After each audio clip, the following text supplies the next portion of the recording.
ठीक है जी, ये मेथड ऑफ रिसेक्शन की दूसरी टेक्निक होती है जिसको हम 3 पॉइंट प्रॉब्लम बोलते हैं। लास्ट में हमने देखा था 2 पॉइंट प्रॉब्लम मेथड, यानी कि उसमें 2 नोन पॉइंट्स को यूज़ करके हम थर्ड अननोन पॉइंट या मिटा हुआ पॉइंट हम सर्च करते थे, सॉर्ट आउट करते थे। लेकिन 3 पॉइंट प्रॉब्लम में होता क्या है कि हमारे पास 3 नोन पॉइंट्स होते हैं और उन 3 नोन पॉइंट्स को यूज़ करके हम जो अननोन पॉइंट होता है या जो मिसिंग पॉइंट होता है या जो वो पॉइंट जो ड्राइंग शीट से रिमूव हो चुका किसी भी वजह से, उसको सॉर्ट आउट करने के लिए हम 3 पॉइंट प्रॉब्लम मेथड देखते हैं। इसकी फर्दर 3 डिफरेंट टेक्निक्स होती हैं। एक ग्राफिकल मेथड होता है, फिर मैकेनिकल मेथड, इसको ट्रेस पेपर मेथड भी बोलते हैं क्योंकि इसमें हम ट्रेस पेपर भी यूज़ करते हैं, और तीसरा होता है ट्रायल एंड एरर मेथड। तो सबसे पहले मैं trial and error method discuss कर लेता हूँ। लेट्स सपोज हमारे पास 3 नोन पॉइंट्स हैं साइड के ऊपर, ए, बी और सी। हमने सर्वे किया और सर्वे शीट जब हमने अगले दिन आके दोबारा ओपन की तो मेरे पास ये जो पी पॉइंट था ये मिटा हुआ था। मतलब कि जिस पॉइंट को यूज़ करके मैंने ये लाइनें ड्रॉ की हुई थी, अब वो रेफरेंस पॉइंट मिट चुका है। तो उस पी पॉइंट को सॉर्ट आउट करने के लिए मैं क्या करूँगा, हिट एंड ट्रायल मेथड या trial and error method use करूँगा। ये अप्रॉक्सीमेट मेथड या एस्टिमेशन मेथड भी इसको बोलते हैं। ये जस्ट आपकी ऑब्जर्वेशन, आई ऑब्जर्वेशन पे डिपेंडेंट होता है। तो आप अपनी आइज़ को की ऑब्जर्वेशन को यूज़ करके ये एरर रिमूव करते हैं।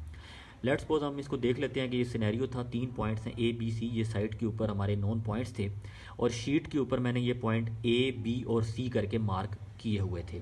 अब इन पॉइंट्स पे जब मैंने कल लाइनें ड्रा की थी तो ये मैंने ड्रा की हुई थी, ये ड्रा की हुई थी, ये ड्रा की हुई थी।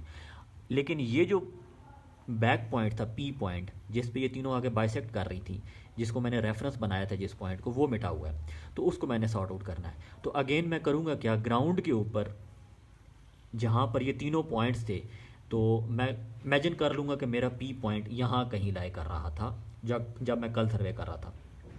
तो इस स्पेसिफिक पॉइंट को मैं कंसिडर कर लूँगा पी पॉइंट। ठीक हो गया। इस पॉइंट के ऊपर मैं इसकी टेबल की लेवलिंग करूँगा, सेंटरिंग करूँगा और इसकी ओरिएंटेशन कर लूँगा। उसके बाद मैं क्या करूँगा कि इस पॉइंट पे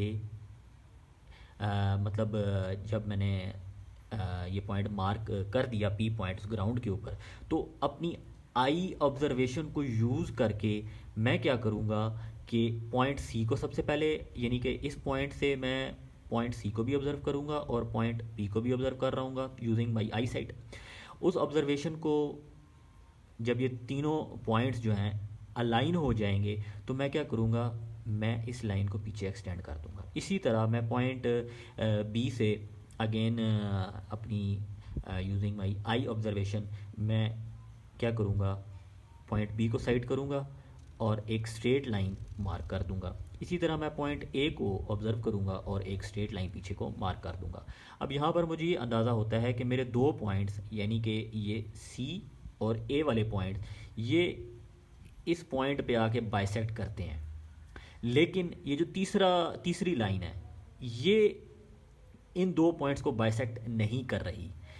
अगर ये तीनों जो लाइनें हैं ए बी और सी की जो मैंने एक्सटेंड की हैं, ये एक पॉइंट पर बाइसेक्ट करेंगी, तो इसका मतलब है ये वाला वो पॉइंट था जिसको मैं सॉर्ट आउट करने जा रहा हूँ। लेकिन फ़िलहाल मेरे पास ये 2 पॉइंट जो हैं सी और ए, ये एक पॉइंट पे बाइसेक्ट कर रहे हैं, लेकिन पॉइंट बी जो है वो बाइसेक्ट नहीं कर रहा, जिसकी वजह से ये एक छोटी सी ट्राइंगल सी जनरेट हो गई है।